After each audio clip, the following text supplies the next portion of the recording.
വചനവീഥിയിലൂടെ father ജെ.ബി. Puthur. വിശുദ്ധ മത്തായി രചിച്ച യേശുവിന്റെ സുവിശേഷം.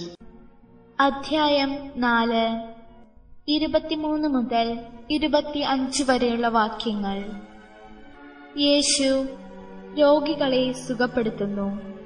അവൻ അവരുടെ സിനഗോഗുകളിൽ പഠിപ്പിച്ചും രാജ്യത്തിന്റെ സുവിശേഷം പ്രസംഗിച്ചും ജനങ്ങളുടെ എല്ലാ രോഗങ്ങളും വ്യാധികളും സുഖപ്പെടുത്തിയും ഗലീലി മുഴുവൻ ചുറ്റി സഞ്ചരിച്ചു. അവന്റെ കീർത്തി സിറിയായിലെങ്ങും വ്യാപിച്ചു.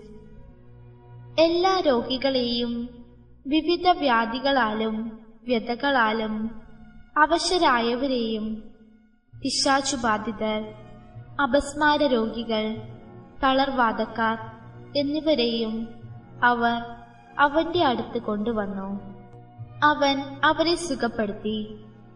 ഗലീലി, ദക്കാപോളിസ്, ജെറൂസലേം, യൂദയ, ജോർദാന്റെ മറുകര എന്നിവിടങ്ങളിൽ നിന്ന് വലിയ ജനക്കൂട്ടങ്ങൾ അവനെ അനുഗമിച്ചു. സംതൃപ്തിദായകമായൊരു പ്രവർത്തനഘട്ടം. യേശുവിന്റെ പരസ്യജീവിത കാലഘട്ടത്തിലെ ആരംഭത്തിൽ എല്ലാ ജനങ്ങളുമായി ഇടപഴകി കൊണ്ടുള്ള പ്രവർത്തന നിരതമായ ഒരു ജീവിതത്തെ ആണ് സുവിശേഷകനായ മത്തായി ഇന്നത്തെ സുവിശേഷത്തിലൂടെ നമ്മുടെ മുമ്പിൽ അവതരിപ്പിക്കുന്നത്. സിനഗോഗിലെ സമ്മേളനത്തിൽ പതിവായി യേശു സംബന്ധിച്ചിരുന്നു എന്ന് കാണുന്നു.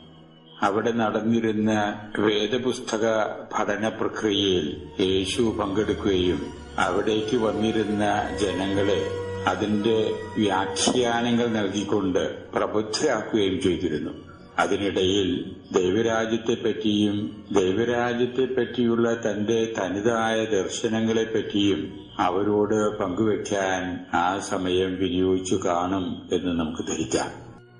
സിനഗോഗിന് പുറത്ത് സാധാരണ ജനങ്ങളുടെ യഥാർത്ഥ ആവശ്യങ്ങൾ കണ്ടറിഞ്ഞ് അവരെ ആത്മാർത്ഥമായിട്ട് സഹായിക്കുന്ന പ്രക്രിയയിൽ യേശു മുഴുകിക്കൊണ്ട് ഗാലിലി പ്രദേശത്തുള്ള പട്ടണങ്ങളിലും ഗ്രാമങ്ങളിലും ചുറ്റി സഞ്ചരിച്ചിരുന്നു എന്നാണ് സുവിശേഷത്തിൽ നാം വായിക്കുന്നത്.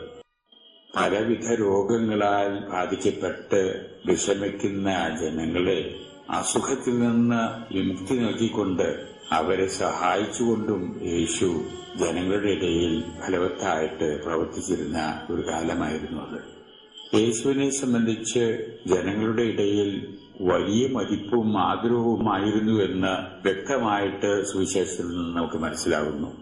ഈ സൽകീർത്തി സമീപ പ്രദേശങ്ങളിലും കൂടി വ്യാപിച്ചുകൊണ്ട് അവിടെ നിന്ന് പോലും യേശുവിന്റെ അടുത്തേക്ക് ആളുകൾ ഒഴുകിയെത്താൻ തുടങ്ങിയെന്ന് നാം സുവിശേഷത്തിൽ വായിക്കാൻ ഇടവരുന്നു.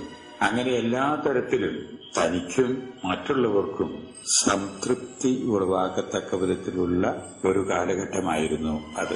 അങ്ങനെ ഫലപ്രദമായിട്ടുള്ള പ്രവർത്തന കാലഘട്ടത്തെ നമ്മുടെ മുമ്പിൽ അവതരിപ്പിക്കുകയാണ് വിശുദ്ധ മത്തായി ഇന്നത്തെ സുവിശേഷത്തിലൂടെ എന്ന് നമുക്ക് കരുതാം.